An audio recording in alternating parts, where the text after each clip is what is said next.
Rhinoplasty is a procedure to decrease the size of the nose most commonly, but in some patients, actually, we will do an augmentation rhinoplasty to increase it.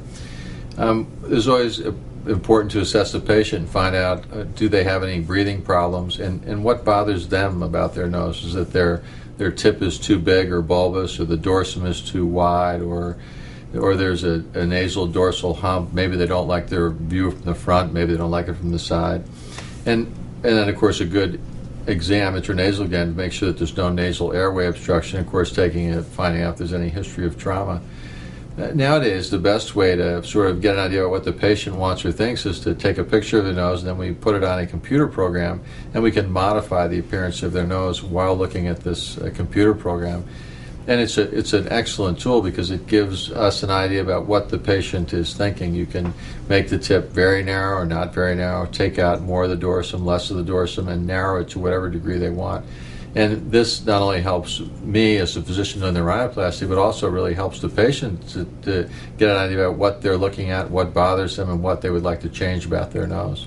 Their initial impression of what they like to change sometimes changes once they look at their nose on a computer program, and when you change the parameter that bothers them, they say, oh, I really don't like that. I think I'd like to leave it the way it is.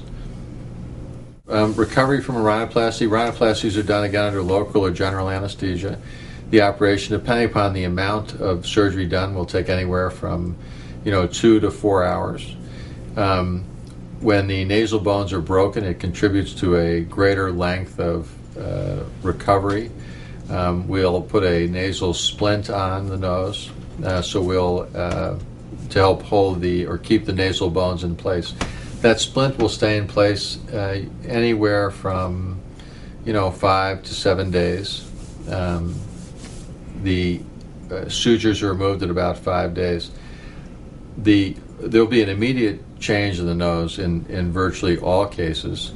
The splint will be removed, and that's immediately evident. The absolute amount of swelling that the patient gets, that'll change a little bit. Usually at a month, I would say 80% to 90% of the swelling is gone.